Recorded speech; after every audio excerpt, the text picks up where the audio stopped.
nigga kill over a bitch, but let a rat keep his wife. Get your money on that. So listen, brother. So let's talk about Detroit and Detroit's relationship to YouTube and the YouTube streets. We're gonna leave the streets out of it for a second. Let's just talk about YouTube. YouTube in the world of podcasting.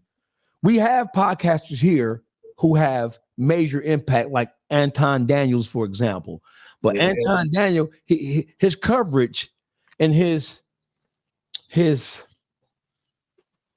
point of view, his content is different from what each of we may touch on different things but for the most part, Anton Daniels is more of a political type, satire type fellow, right? So he's not necessarily in the muck and mire of the actual YouTube streets. Not to say that he can't get in that, right? So when it comes to, go ahead, Pardon self, but anytime a man to sit there and let another man tell him he gonna take his rectum live on television and it's your show and you actually put the clip out of this man saying that he'll take your rectum. I don't respect that, dog. He was laughing and giggling while FLEECE Johnson was talking about he was gonna take his, talking about how handsome he is and what he'll do to him. I gotta shoot respect back. That, homie. I just had to say that. You feel me? I gotta shoot back. Anton a different type of nigga, a type of nigga that most of us don't get the chance to be, which is from a complete household where even your older siblings is doing what's right. And Anton trying to scare these little niggas like, yo, you'll end up in a fucking 8x6 room. People like my son. My son got a daddy that get him out of trouble and pay for all shit. He don't respect nothing. He worse. My son is the black Zach Morris. But when he saw Anton do that shit and say that shit, it made my son think a little different. You know what I'm saying? So I don't necessarily agree with him putting himself in that situation, but it did make a difference in, because now I put that shit on for my, like, nigga, you don't want to be in the cell with a FLEECE Johnson, son. You know when do we begin to salute rapists, homie? We ain't that man got a picture of a young man that's about 16 years old with a belt around his neck in the fucking penitentiary, dog. When do we start saluting rapists, homeboy? That's all I want to know. We ain't saluting. I wouldn't interview a rapist, homeboy. You can go to my channel. It's a nigga that took some booty on my channel and I destroyed him from DC. I don't play with people like that, homeboy. That's uncivilized, and I don't deal in uncivilized rapists, or you wouldn't interview a rapist. Because you said I destroyed one. I asked him about his jacket. He lied to me. So I put him on the screen and I destroyed him. That's what I did. Now look. So no, I wouldn't interview one. You feel me? If he'd have let me know that was in his jacket in the beginning, that wouldn't have happened. But since he did that, I chose to embarrass him. You feel me? I did. I don't disagree with you, but I just got one point to make that I know you're gonna feel me on, right? Just because I don't like something don't make it not true. I can't walk up on somebody and say whatever to them. I may not like that, but that don't mean it ain't true. And it's out here. And these kids, these little boys, these women, these whoever need to know they out here and what you could do differently to avoid them or how to spot them, or even as a motive to stay out of jail. When I was a kid, my parents told me it was a nigga named Scrap Iron in the joint. And if I ran in the scrap iron, I wouldn't be able to do shit. I was breaking the law. I was thinking about scrap iron. So when I was selling dope, my car had insurance. My gun is legal. You understand what I'm saying? Because I don't want to run in the scrap iron. I don't give a fuck what it takes to get somebody on the right path. If I can scare you or coach you or humor you into doing what's best for you, then cool. Now, is Wano gonna interview? No, that's what Anton did. Long as me, you, public, Dogface, we stay doing what we doing, I can't necessarily tear him down for the FLEECE Johnson interview, especially when it made a difference in my household. Because Junior take an ass whipping for me. He might even let me knock him out, but he ain't fucking with FLEECE Johnson. So some of the shit he was doing that would have put him in that type of situation, he stopped. That's all I'm saying. So you telling me your son respects FLEECE Johnson more than you respect you? Pardon self. I'm telling you, he made the point and said that his father and his mother told him about scrap iron, and that's the point. My child ain't gonna be raised by Anton or FLEECE, homie. My child is raised by me. I'm the law. So at the end of the day, it ain't gonna take for FLEECE Johnson to scare my son straight. He got a father. You know what I'm saying? And he don't need to be scared straight. He need to be taught the right and the wrongs of things. You feel me? Now you telling me you the first parent in the world that your child wasn't inspired by nobody else other than you, or it wasn't scared of nothing else other than you? Hold on. Give me 1 second, right? So listen, this whole thing, this is not about. So we know that there are different things that inspire and influence people to do and say different things, right? Sometimes a parent inside of a household is enough. Sometimes one parent is enough. Sometimes it takes two. Sometimes a grandparent, right, can have an influence, right? And sometimes kids take on, sometimes kids are influenced by things outside of their household. Sometimes kids are take their lead from things that had nothing to do with how they were raised. And even if you raise your kid with every sense of moral fiber you can, that doesn't mean your kid's gonna follow suit, because the creator gave man the will to do as he so desired, with the stipulation that you're going to be held accountable for it during the day or time of judgment. So people have different methods and different methodologies, and they have different concepts and different persons. Some people whoop their kids, some people don't. Right. Some people yell and holler at their kids, some people don't. Right. Some people let their kids lead themselves with a little guidance, while other people stand on top of their kids and guide everything they do. It's a difference of opinion. It's tomato.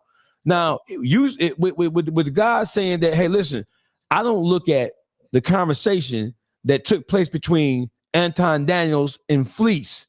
I don't look at that as overall healthy as a representation of what it means to be black in no way imaginable. Wano is saying, well, I don't respect it, but I was able to use that as a tool to scare my son straight, where in a situation where he wasn't necessarily listening to me, right? So it's a difference of opinion, but it's one that we have to respect. He's listening. Well, you don't even have to respect it. Well, I understand both angles, right? Mm-hmm. If you ask me my concept is straight down the line. I'm gonna teach your ass what you need to be taught. I'm gonna give you everything I possibly can, and if you go astray from that shit, it's on you. You're gonna have to suffer that motherfucking consequence, because a hard head make a soft ass. That's most definitely. And then, nigga, I'm first generation, didn't have a father. This is my first son. He didn't have everything that you can imagine, because I thought that was the right thing. But like, I had to conversate with him. You never had a father before. I never had a son before. This is the first for both of us. And we share a name, we share a face, we share respect. I'm not gonna do nothing to disrespect the name and the face. Don't you either. But some of these other things are motivator. It's a motivator when a motherfucker see a nice car that I may not have. It's a motivator when he might tap into you and you preaching on God body. All of these different things are motivators, and I'm gonna take the meat and lead a fat type of person. This might be a pile of shit, but this manure may help my grass grow. You understand? So I'm not a wasteful dude. And if something can help me or anybody, nigga, most of my game came from crack. You know what I'm saying? Now imagine if me not liking somebody smoking crack. What if I didn't take that game they gave me? Wano may not be here today. You understand? So with that being said, we can't just close the door on what may be attached to the on the information, because what's attached to it, let's get that information still. That's all I'm saying. Oh, I ain't got nothing to say, brother. You go ahead with your show, man. We'll be debating all day. I don't respect the situation, and it's gonna stand the way it does. I said what I said. I respect where you coming from. I don't respect the situation, homie. All right. So we move on. Let me say this though. Public Figure Boogie TV. I apologize for interrupting you, brother. I didn't mean to cut you off. I just wanted to get to him before you let that point go. You good. I think this. I think both of y'all point of view good, but I think it went deep when it didn't even have to. I think he went a little too far with interviewing Dawg. He shouldn't have did it. That's one. I think he just did it for his pockets. He thought it was gonna blow the motherfucking roof off. And that's what it was. He like, oh, that right there gonna get attention. Cause Anton is a solid dude. You feel me? But that right there, it ain't taking me. I wouldn't interview no dude like that, me personally. But it really came down to he got money, but who don't want more money? But you can't believe that one interview was gonna get a nigga with more than a ticket, a market. No, look, I ain't necessarily saying that, but he was worried about his pockets on there, bro. You know what I'm saying? That's a fact, homie, because let me tell you why. Because Fleece was in the algorithm. The YouTube streets, as they call it, ain't nothing but the algorithm. Okay. And once you get in the algorithm, just like DAWGFACE, when DAWGFACE put the Jesse James interview out, anybody that put Street Lord Jesse James or DAWGFACE jump right in his algorithm. And if his algorithm was averaging 1.5 million views or 1.5 million subs, 1.5 million people watching, then you was gonna jump right into that. Now, whether they clicked on your video is one thing or another, but you show us shit went in the algorithm. You dig where I'm coming from? So you're absolutely right. He did the interview to jump in the algorithm with the other people that were interviewing Fleece Johnson at the time. That's the way I feel. You're right. I would have to agree that that would be distasteful, because I'll give you a personal example that just happened. I was investigating this guy that sued Puffy for the 100 million, trying to figure out how he did it, right? But once I found out what he was in jail for, I left it alone. Oh, I mean, so this is what we know. We talked about the YouTube streets, like the brother just said. The YouTube streets is everything that's being discussed in the algorithm. And you can tap into somebody else's subject matter if it's a trending topic by discussing that same subject and hashtagging your way into that space, right? So we all know that to be true. And we all know that some people chase down interviews with people who are trending, like for Anton Daniels, based on who he is and what he normally talks about on his show. We can judge if it was clout chase or not by looking at what he normally talks about on his show. Right. And we can try to examine, at least in part, is that something that Anton Daniels normally? No, I gotta admit on that point, that was way left field for his channel. And then, like after Boogie just said what he said, I wasn't even looking at it from the point of a nigga might have been pimping the algorithm. Because Anton, for the most part, I ain't gonna say going against the algorithm, but he normally just talk about whatever the fuck he talking about, which is kind of crazy. He got that bigger following with all them contrasts, and his normal views is not the ones of many. Listen. His views are contrary to. So listen, let me just say this right.